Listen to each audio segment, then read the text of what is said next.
Welcome to a new episode of our podcast series The City as an Ecosystem.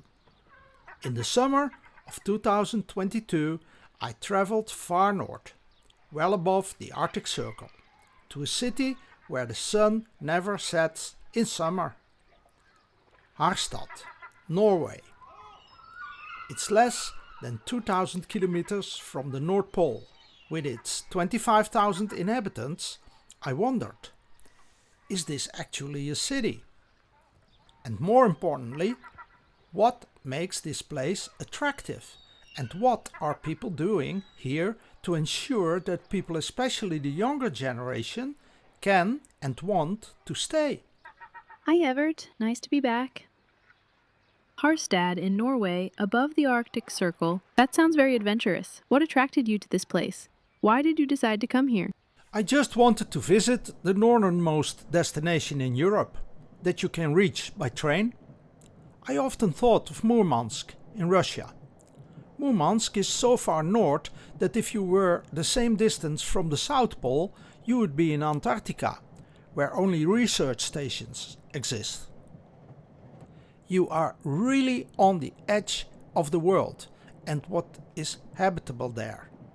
In the end, I ended up in Narvik, the northernmost place in Norway, that can be reached by train. The train departs from Stockholm though, but it runs every day. Narvik is small, but it has that crucial railway station. 150 kilometers further to the north is Tromsø, the largest city with a university above the Arctic Circle. My final destination, Harstad, is located exactly in between. I thought Murmansk was the northernmost city in the world. But then again, Murmansk has only existed since 1915. That's right. With approximately 270,000 inhabitants, Murmansk is the largest city in the world above the Arctic Circle. Tromsø is located slightly further north, but it is smaller, with approximately 79,000 inhabitants. This makes Tromsø the northernmost city of significance, with a university, and Murmansk the largest in terms of population. I frequently visited Russia in the years leading up to 2022, and I even had a visa that was valid for a year. At that time, I was already considering traveling to Murmansk. However, it is quite a distance, requiring a 24-hour train journey and covering approximately 1,400 kilometers from St. Petersburg, which necessitates some preparation. And therefore, I never got around to it. When I decided to buy my 3-month Interrail pass, the far north was immediately one of the destinations that came to mind. And that is how I ended up in Narvik. However, what I read about Narvik was less appealing. It was said to be the ugliest city in Norway.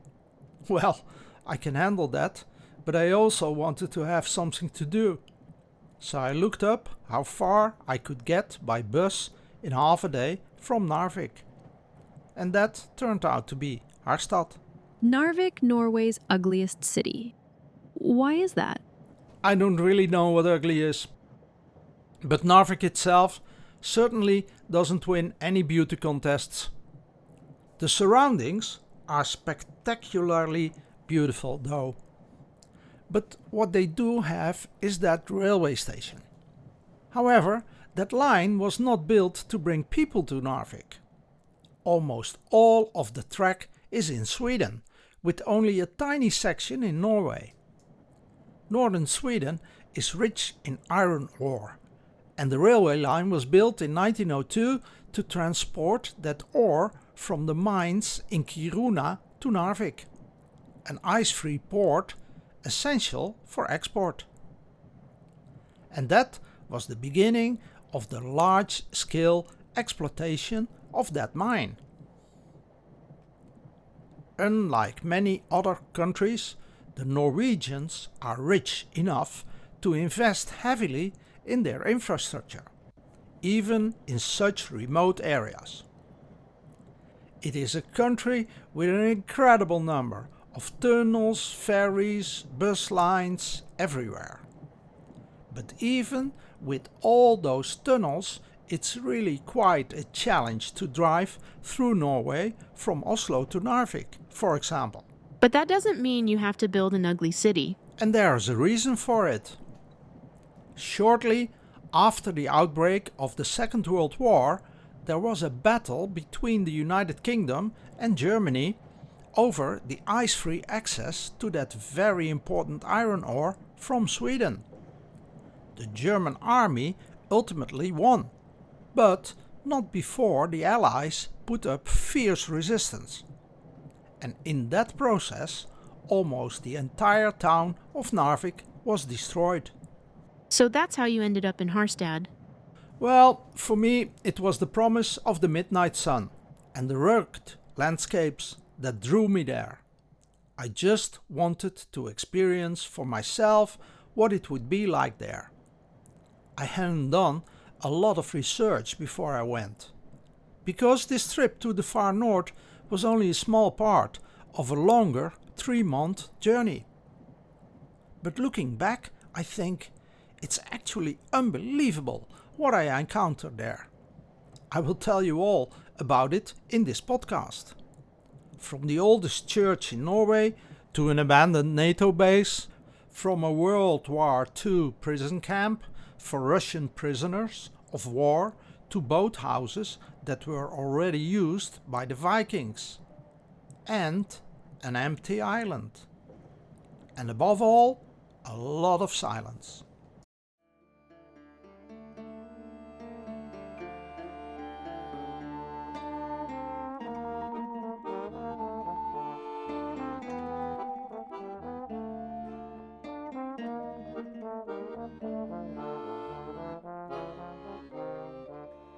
What was your first impression of Harstad?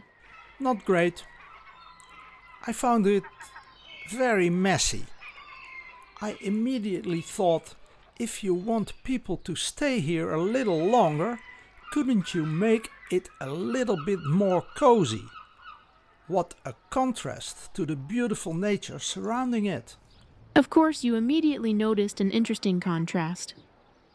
You didn't like the man-made environment, but the natural surroundings were breathtaking. But if the natural surroundings are so beautiful, how can the city ever compete with them? That's easy. Later in this series, we will also visit the Dolomites in northern Italy, another stunning landscape. But everything there is beautiful. And I can assure you, if I had ever been to a place in Russia at this latitude, you would find beautiful nature there too. But everything else would be really ugly. So Harstad offers an intriguing contrast. The city itself is not polished, but there is a kind of raw authenticity. If you look around for a moment, you immediately see that people here don't just let things take their course. I'm very curious about that. What are they doing there to make the city attractive and keep people there? Norway is simply different. The country is less suited to cars and trains, and these modes of transport have only been around for a relatively short time. The coast of Norway has always been suitable for boats, with its warm Gulf Stream and all those safe harbors in the fjords. Harstad is still an important stop on the Hurtigruten, a postal and passenger line that has been sailing along the Norwegian coast since 1893, from Bergen in the south to Røkenes in the far northeast, close to the Russian border. The entire route takes about 6 days, but the name means the fast route. And that says something about how difficult it was at the time to reach the north by another means of transport. The sea has historically been considered the way to the north here, a concept even reflected in the country's name, Norway. Hurtigruten is of course an entire fleet, and a boat stops here in Harstad every day. Incidentally, that boat is no longer cheap. It has become more of a mini cruise company. Norway also invests in knowledge and healthcare here in the far north. Harstad has a campus of the University of Tromsø, the Arctic University of Norway, offering courses in healthcare, social work and business administration. Through close cooperation with the local hospital, UNN Harstad, this campus is also closely intertwined with healthcare and services throughout the region. So despite that first messy impression, you can see the strategic and financial investments being made to keep Harstad livable and attractive. A university and a hospital, these are the perfect measurable investments for attracting young people and keeping a city vibrant. They create jobs, knowledge and stability. But I kept wondering, is that enough? By making the city look a little bit nicer physically, you can already achieve a lot. Or is it just me that I think that beauty and attractiveness are related? Of course, I always ask myself that other crucial question for a city as an ecosystem. Where are the places where people can meet? Where are the good sports facilities? Where are the cultural hotspots? Places where people can come together? I was curious about that. And as always and everywhere, that starts with an important question. How is the coffee and where? Where did you sleep? I had rented a room that, according to Airbnb, was supposed to be a penthouse in a beautiful urban apartment. The reality? 1 floor above an empty hair salon in a building with a wooden exterior that could have used a coat of paint. I had my own bedroom, but shared the bathroom and the kitchen. And you know what? It was fine with me. The landlord was very nice, which helps a lot. And that's why I often stay in an Airbnb anyway, instead of a hotel. It's easier to meet people.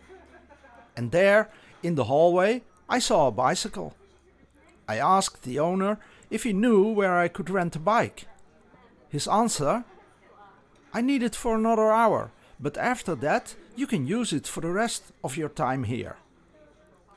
It turned out to be a great mountain bike with lots of gears and good brakes. Just what you need on those steep slopes here. So you got on your bike? Yes, of course, a bicycle. Despite all those mountains and the rain, greatly increases your range. So what if I got wet? At least I could get somewhere.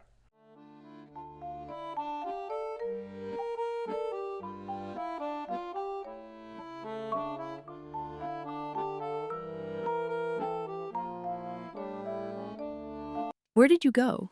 Did you have a goal in mind? Through the pouring rain, I cycled through the countryside around Harstad. I was well prepared with my rain poncho and pants. The scenery is breathtaking, but the roads are steep and Google Maps was not much of a help. With this weather, you can't really look at your phone much either. But on the other hand, there aren't that many roads, so you can't really get lost.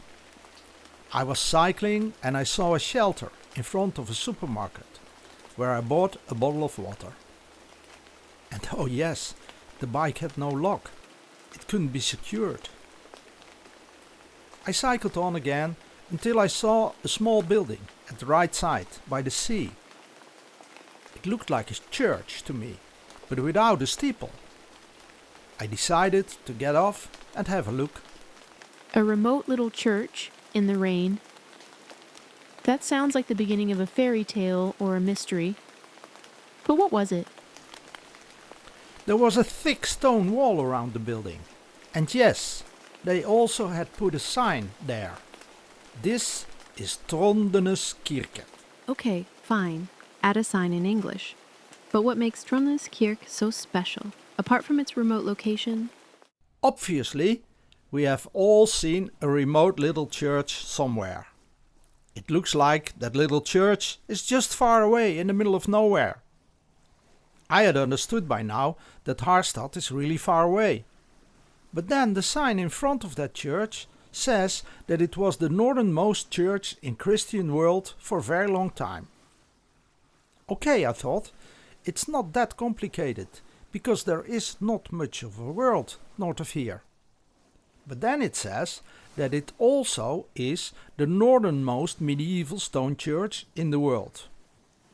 Originally a church was built in wood in 1114, but it was rebuilt in stone in 1250 and rebuilt again in 1440. The building, as it stands here today, is from 1440. Not very beautiful, but very old. And then I started to do some math. The Reformation took place in 1537, which was when Catholicism was officially abolished in Norway. So that church had been standing here, being a small, nice, beautiful Catholic church for 300 years. From the Reformation on, it was a Norwegian Lutheran Protestant church, and it's still that today. I read later that church services are even held there regularly today, even though hardly anyone lives around here. The sign also said that it was originally a St. Nicholas church, and that was what I had to think about. St. Nicholas? Like that church in Amsterdam, opposite Central Station? The patron saint of sailors? Interesting. A St. Nicholas church so far north? Why here of all places? I immediately wondered about that too, of course. Because although St. Nicholas is the patron saint of sailors, and this church is right by the sea, so that's true, I still found it very remarkable that a church could be built here dedicated to this saint as early as 1114. Especially since I knew that his remains had not been brought to Bari until 1087. After all, to build a Catholic church, it was customary to have a relic of the one to whom you dedicate it. And that time in between seemed awfully short for such a distance. Look, when you travel and you walk around in all kinds of cities, you're often dizzy with dates. And usually I think, what the hell do I care what happened in the year 1000, right? But this was something else.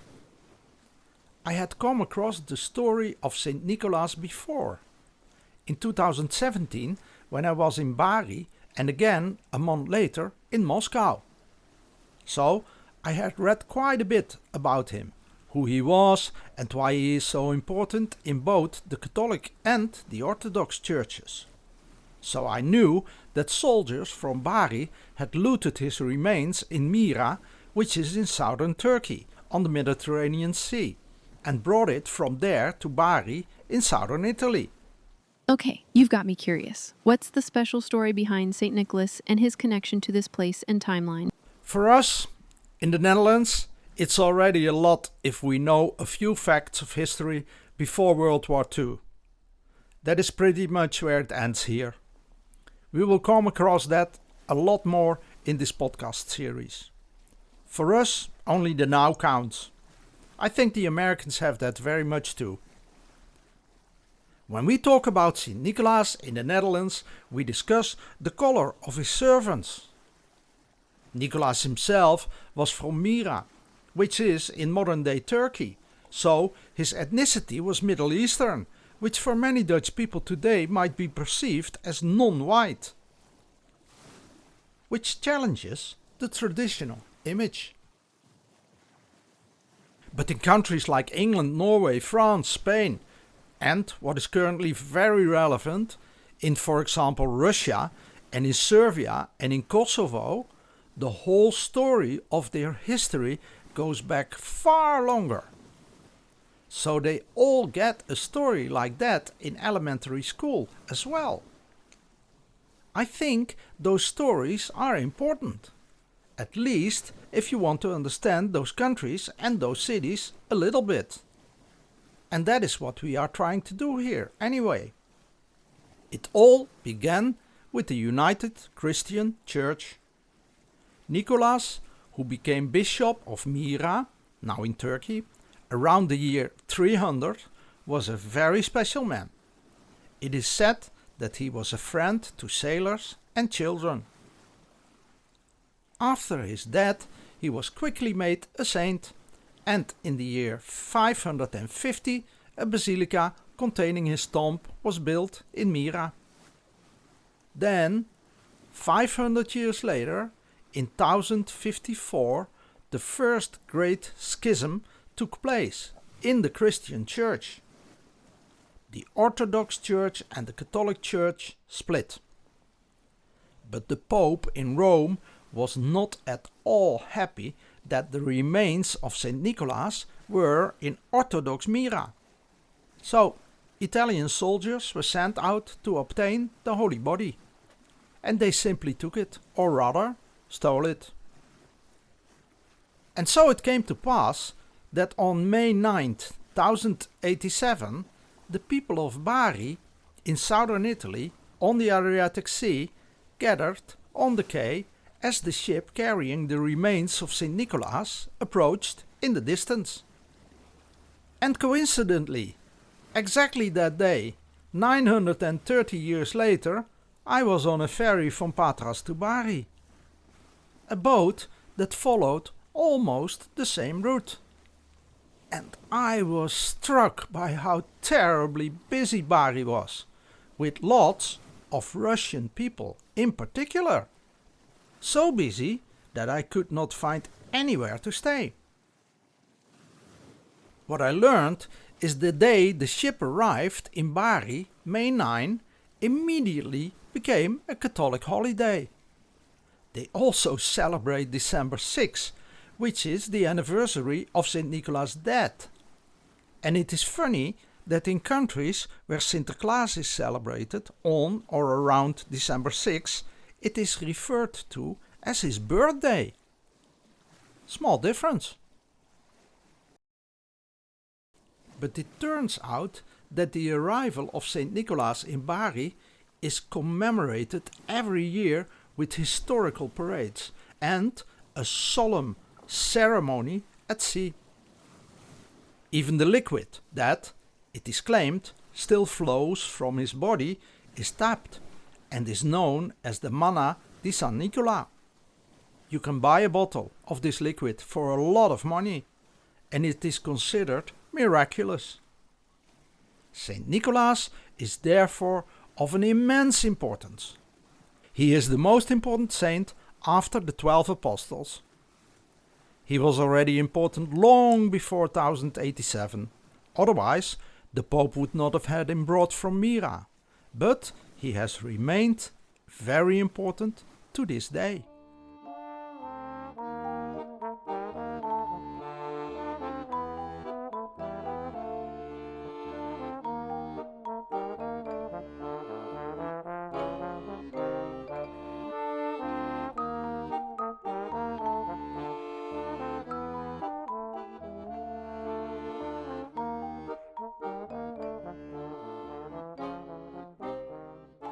But why were there so many Russians in Bari?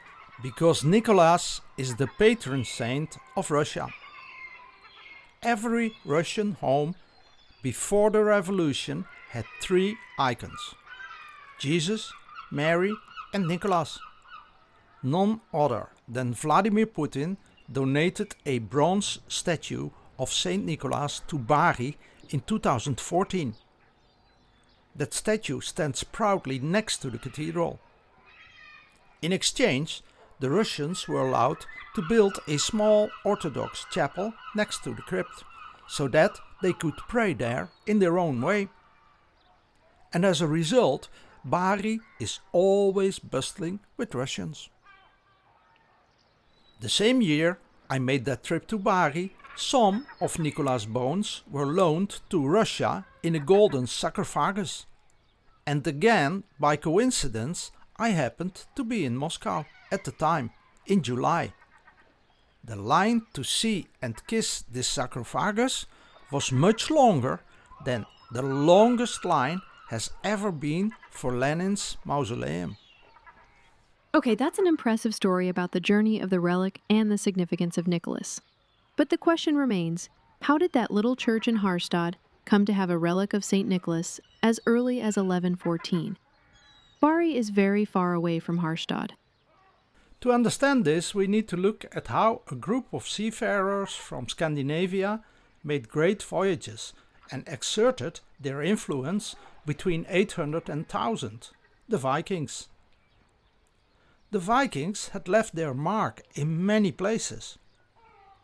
They originally came from all over Scandinavia, Norway, Sweden, Denmark, but in the 10th century, for example, they conquered a piece of land in France that would later be called Normandy. And there they became known as the Normans, the men from the north.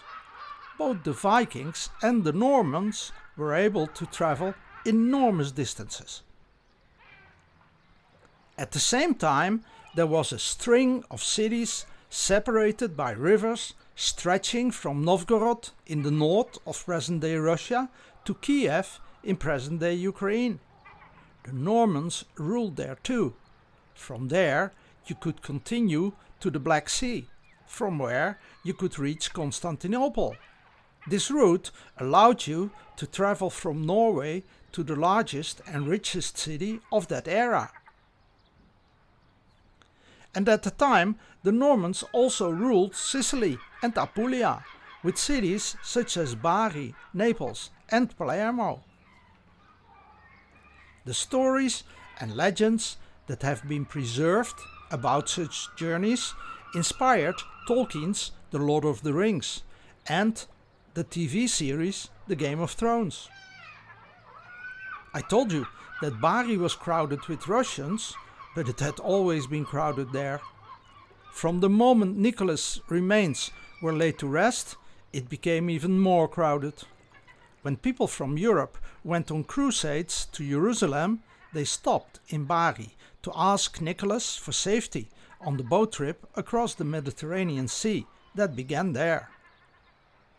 So slowly but surely, it became clear to me that there may not have been a huge number of travelers at the time, but that, if you had the means and could afford it, you could still get quite far. So those Normans were originally Vikings. But now back to Norway, what was the situation there? In the year 1030, a major battle took place at Stiklestad, near Trondheim. That battle is seen as the end of the Viking era and the moment when Norway was Christianized. Every year, on July 29th, a festival is held there that attracts more than 500,000 people. That's quite a lot for a population of 5.5 million Norwegians. It wasn't really the case that everyone suddenly converted to Catholicism. It was mainly a strategic choice made by those in power. The Christian faith offered the king's legitimacy, structure and political advantages, centralization of power, alignment with Christian Europe and social control through the church. Not long after that, a schism occurred in the Christian church. That was 1054. And in 1087, Nicholas' body arrived in Bari. So through that network of Normans, it was quite possible to obtain a relic of Nicholas. But I understand that you also asked someone in Norway for advice. How did that work? Yes, I did. I wrote an email to Embla Aye, a PhD candidate in medieval history at the University of Bergen, and she replied the very next day. In the Middle Ages, she wrote, the Viking Age in Norway, the sea was the highway. Travel and trade took place by boat. Combined with the important trade goods from the north, fur and fish, Trondenes was probably a hub for these activities. Relics could easily be brought in via the long-established trade routes. By building churches on their own land, warriors and local rulers could strengthen their authority. Even then, Norway was a country that was almost exclusively accessible by sea. So, nothing strange about that, according to Embla. So these St. Nicholas churches that were built between 1100 and 1500 often had a real relic from Bari. They were founded by sailors or merchants who obtained such relics through diplomatic or ecclesiastical networks. Most people traveled by sea, and every time you had to cross the sea, you put your trust in someone else's hands, and it was generally believed that you had to go to Nicholas for a safe sea voyage. Yes, that makes sense to me now. That after delivering the fur and stockfish, you simply take a relic of St. Nicholas with you on the return journey. That makes traveling by sea a lot safer, right? I wonder what happened to that relic after the Reformation. Did they sell it to the Russians? You can't rule that out. There must have been times when they thought it wouldn't do any harm. Incidentally, I saw on my phone in the rain that there are also frescoes of Nicholas in that church. Unfortunately, the church was closed when I was there, so I couldn't see them. That's a shame. But anyway, now you have a good reason to go back.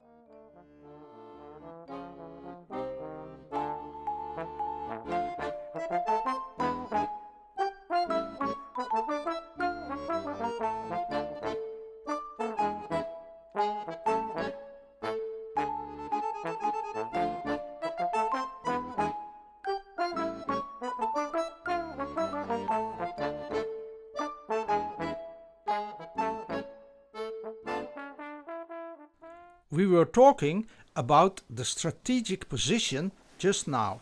Well, I hadn't yet recovered from the shock when I saw something else unusual on my map. An Adolf cannon. An Adolf cannon. You didn't have to think long about which Adolf was meant, did you?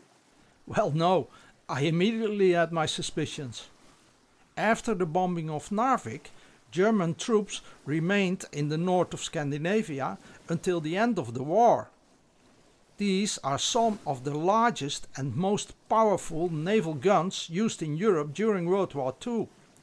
The 4 guns that stood here formed the largest battery along the 5,000 kilometer long Atlantic Wall. And to this day, these examples near Harstad are the only ones that have remained intact. Incidentally, NATO, together with Norway, simply adopted the idea. There are now also many more modern guns here. These are intended to be able to take out Russian ships that come too close. So it's not just the size that's interesting, but also the fact that they have been preserved here. Yes, but that's not the end of the story of Trondenes. Because building the Atlantic Wall was, of course, an enormous task.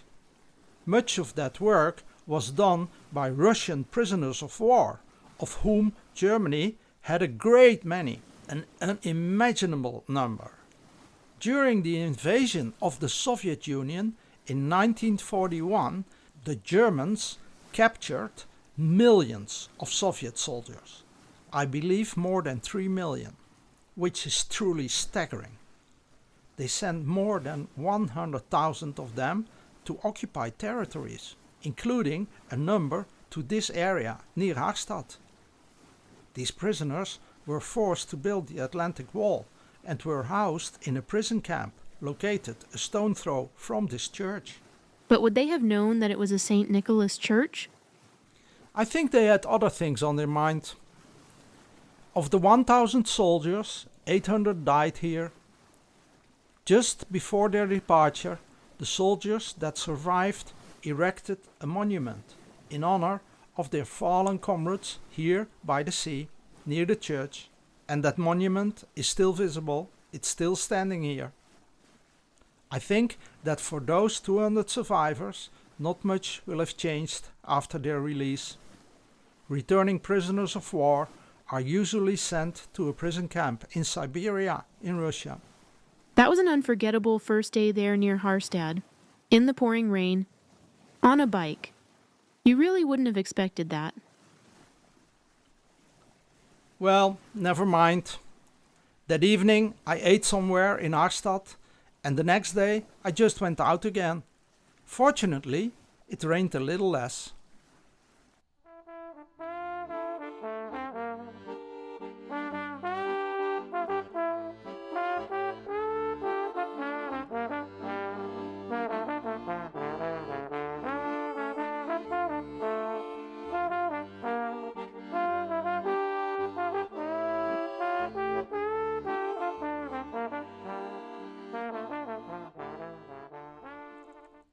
I had noticed them before, but now I started to pay attention to them and photograph them.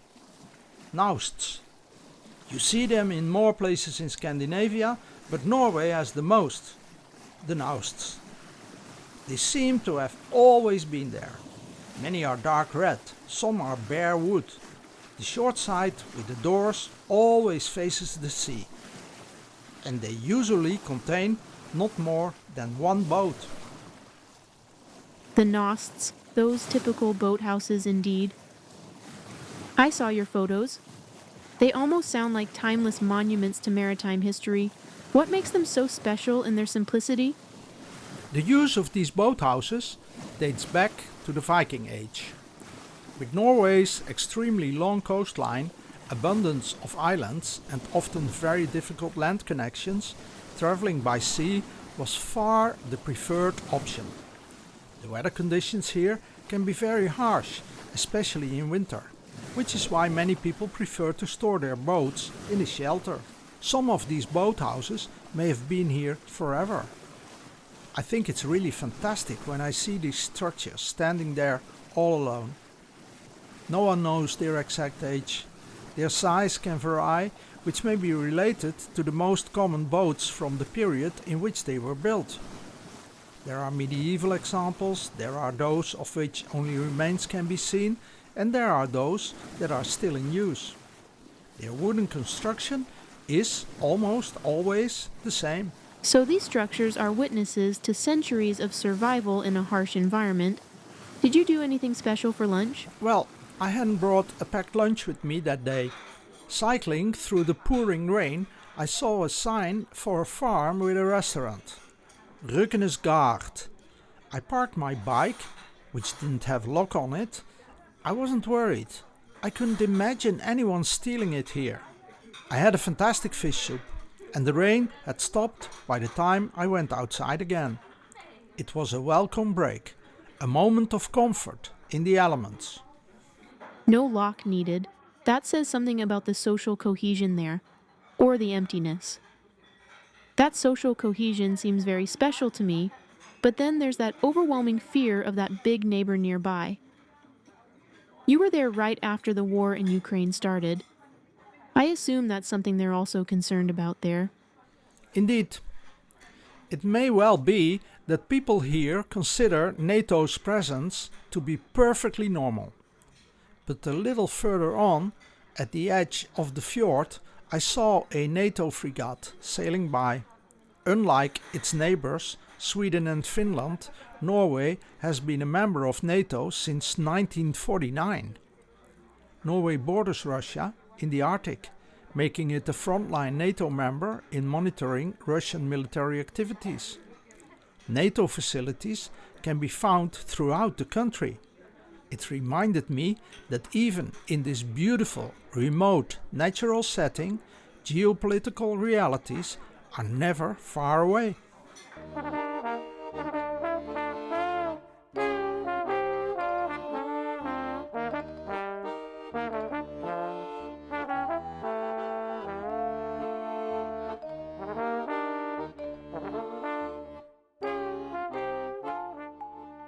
I understand that you decided to stay longer? The next day, I took the ferry to Krøttøya, the furthest island from Harstad. There was only one ferry each day, but luckily I had checked the timetable. The weather was perfect after 3 days of continuous rain, a great opportunity to explore this remote island. I had brought my bike to make exploring easier. Yes, I had to stay a day longer than planned, but I didn't want to miss a sunny day in the northern Norway for anything. One ferry a day, that sounds like the end of the civilized world. What were your expectations when you arrived there? I had read that during the Cold War there was a NATO bunker on Krøttøya with more than 400 military personnel. My landlord had also told me that the former military barracks had been converted into a hotel called Valhalla with a small restaurant. I was hoping for a place where I could drink a cup of coffee, maybe eat lunch. When I arrived on the island, all I saw were advertisements for whale safaris. Only houses in the distance, nothing else. Grass, birds, the sea. And then? Did that hotel close its doors just when you were there? That's bad luck with your penthouse and your hotel. Exactly. But when I reached Valhalla, it turned out to be sold and closed. There was supposed to be another bar somewhere else on the island. But when I finally spoke to someone, I heard that it only opens after 8 p.m. For the locals, obviously. That is, because by then the last ferry has long since departed. It was an island of missed opportunities, or perhaps, rather, of minimal expectations that turned out differently after all. So you were there, alone on an island where everything was closed. That sounds more like punishment than an idyllic vacation. What did you do with all that time in silence? It certainly wasn't a punishment. It was fantastic. The sun, the water, the birds, just doing nothing. The island is small and connected to 2 other peninsulas by narrow strips of land. On the other peninsula, I found the abandoned NATO bunker. I saw small white beaches with countless birds, an abundance of flowers, purple, white, yellow. That bird over there, with the long curved beak, that must be a curlew. I had the whole day. The ferryman had told me to call him if I wanted to be sure of my place on the late afternoon ferry. If no one called, he would usually skip this stop. While I was on Krøttøya, it felt like I had stepped into the world of the TV series Station 11. This series, based on the book by Emily St. John Mandel, was filmed before and during the COVID pandemic. And it is set in a world devastated by a pandemic that had wiped out most of humanity. The story of Station 11 alternates between the beginning of the pandemic and 20 years later. In this post-apocalyptic landscape, electricity is scarce, and the internet and the telephone no longer exist. There is also no more petrol. Travel is done by horse and cart, where the cart is a car, a truck or a derelict public transport bus. The series follows 2 groups of survivors in the Great Lakes region of the United States. Due to unforeseen circumstances, they found themselves in isolated areas where the virus has left them alone. In the first episode, we see how a man protects a girl, stocks up on groceries and locks himself away with her. They survive the pandemic. 20 years later, that girl turns out to have become part of the traveling symphony, a group that performs Shakespeare plays and their own music. They travel around by horse and cart. Their motto is, "Because survival is insufficient." A quote, by the way, from Star Trek. For them, survival is not just about food and safety, but also about imagination, art and connection. Their strength lies in movement, adaptation and creativity. They resist authority and fixed structures. Another group of survivors is located at the nearby airport, the Museum of Civilization. Here, people try to preserve and revive the world before the pandemic as much as possible. With smartphones, books, coffee cups, even an old airplane. The residents live within a walled society, organized according to rules, hierarchy and control. They also have a leader, Clark, who believes in the necessity of memory and structure to rebuild civilization. Children are being born again and are going to school. There is regularity. They cherish the past, but their world is rigid, stagnant and closed.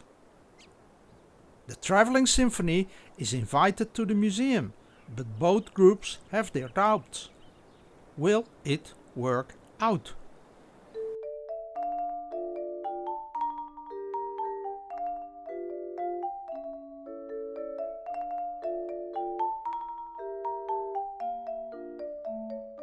After having seen the repetitions of the play, the museum refuses to allow the performance.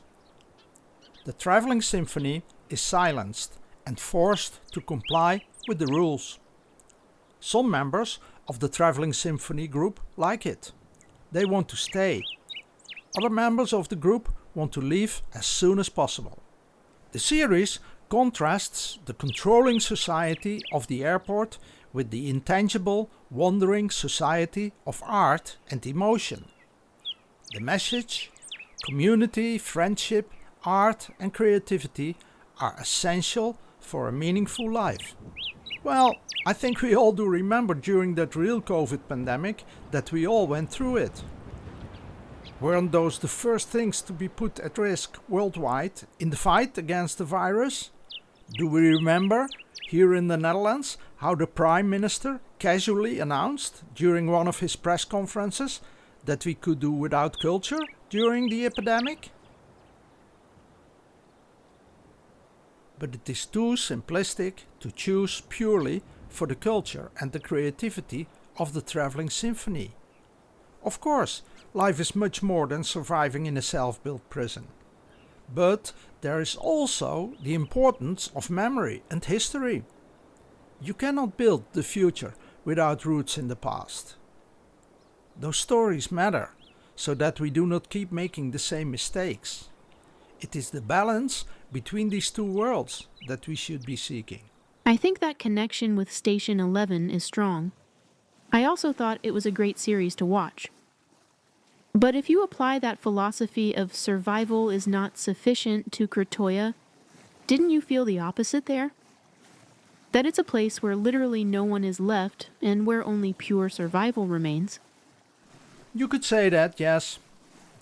Except for a few gardens in front of the wooden houses that are still inhabited, nature has simply taken over everything here again. I spoke to someone, briefly, and he told me that there are 35 houses on the island, inhabited by 3 people in winter and never more than 100 in summer. It was summer, but I only saw 1 or 2 people in the distance. In all the hours I spent on the island, I didn't see anyone else. At first glance, it did seem like mere survival, but my question is, what is surviving? Are you saying that people only left because that immeasurable thing is no longer there? That's not true. There are also practical reasons. I find that quite provocative. You yourself keep saying that stories in the past matter. Aren't you just ignoring the economic reality of such a remote place? What you're saying is far too romantic, isn't it? Interestingly, an epidemic was not the cause of the exodus. People lived here, in all these houses. They left the island voluntarily. Perhaps they were whalers or fishermen. Almost everyone says they left because of what most people call measurable factors. A lack of amenities. But I disagree. Norway is doing everything it can throughout the country to ensure that you can still get anywhere. But even if you build more houses here, run a more frequent ferry service, and build a small airport or a supermarket, I still don't think many people would want to live here. So you're saying that investing millions in infrastructure is pointless if the immeasurable is missing. That's a tough message for policymakers. What is the essence of that immeasurable? The Swedes, the Norwegians and the Finns spend most of their time in their cities. And that is where the schools, the shopping centers, the opera houses, the cinemas and all other amenities are located. And that is where they can meet each other. Even with millions invested in bridges, tunnels, motorways, railways, bus connections, ferries, airports, only a handful of people want to spend more than a few weeks a year on a beautiful island like this. But I continuously ask myself, what is the core of that immeasurable that you're talking about? And how did that work in the past, when many more people lived here? I don't think there were theaters and creative workshops here. Remember this, if there is nothing to go to, no tunnel, no railway line, no airport can change that. The immeasurable lies in the human connection, culture, liveliness, the feeling of belonging. And that is what makes a place habitable in the long term, not the practical facilities. And however you look at it, for centuries that little church was the place to go, to meet the other. When Norway became Christian in the year 1030, it was not the case that everyone immediately became Christian, but that church undoubtedly played a very important role in the history of Norway. As in many other places in Europe, the role of the church has diminished enormously. Even though official statistics indicate that more than 60% of the Norwegians are members of the Evangelical Lutheran Church. They still preserve these buildings as monuments, but no more than 5% of the population indicates that they regularly attend church services. In addition, there used to be a network on that island because of work. Many of the houses there have remained in the family and serve as a second home. Nothing has replaced the role that the church played in the social network.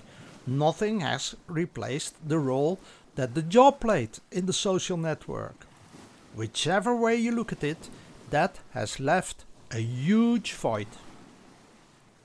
So my plea is, bring a group of people here to Krøttøya who can live here for very little money, with a school or a research institute in that Valhalla and that bunker. Make it a place where stories can be told, where you can meet each other and get to know each other better, where you can build something together. There are plenty of other islands here in the far north of Norway where you can just let nature take its course again. Norway is rich enough.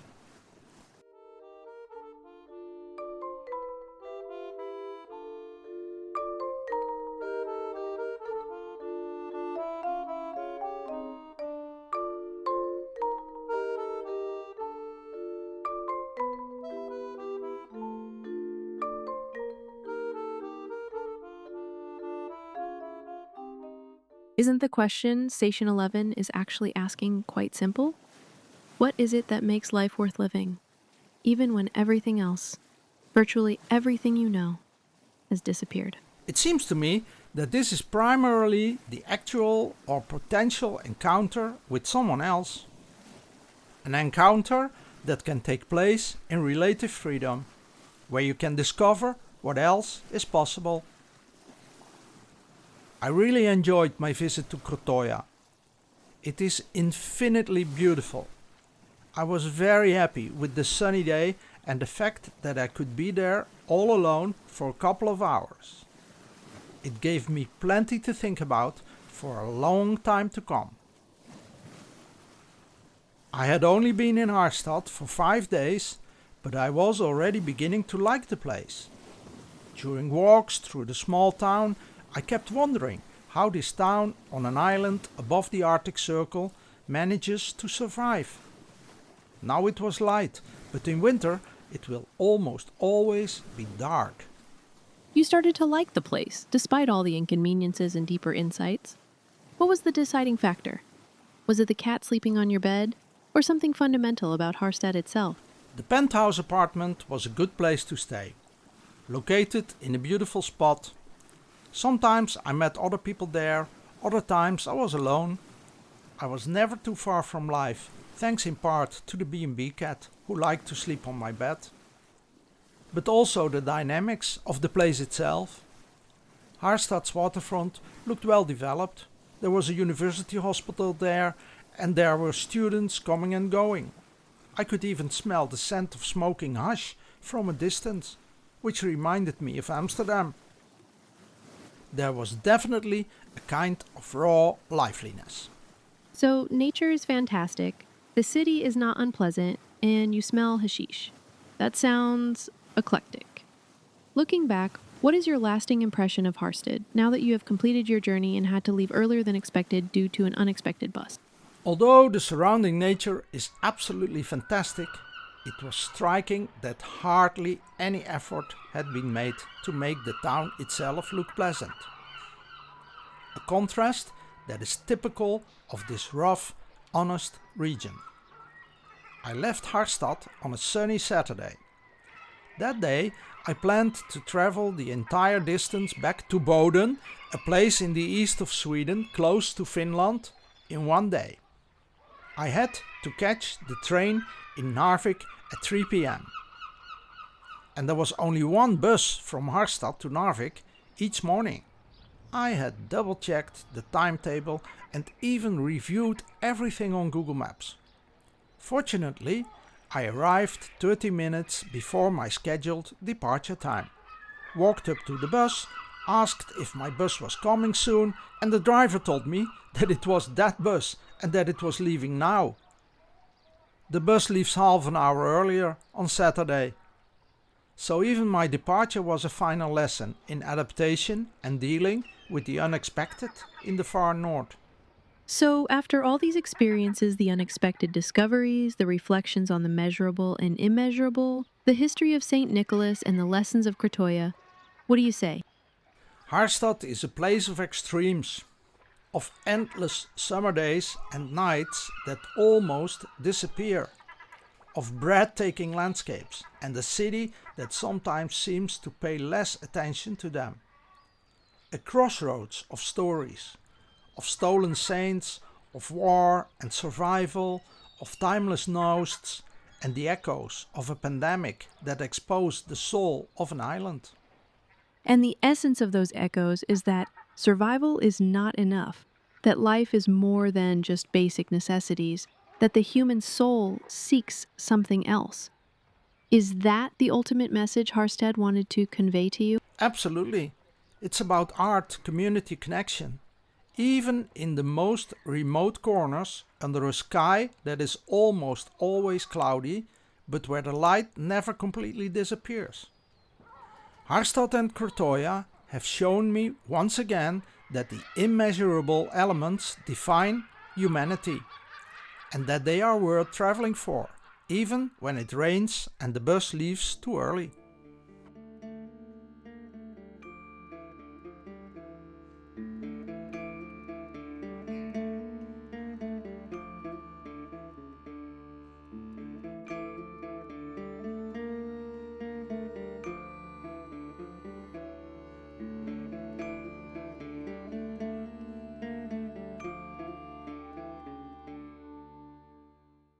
The podcast series The City as an Ecosystem is an initiative of Caroline de Jager, Hogeschool Rotterdam, and Evert Verhagen, Creative Cities Amsterdam. You can find all episodes on Spotify and on the creativecities.nl website. There you will also find any background materials in a PDF file with the same title. Today I was accompanied by the voice of Anna D. from 11 Labs. The music is by Leo, the piece is called Sous le Pont. I found it on Free Music Archive and it has a CC BY NC SA license.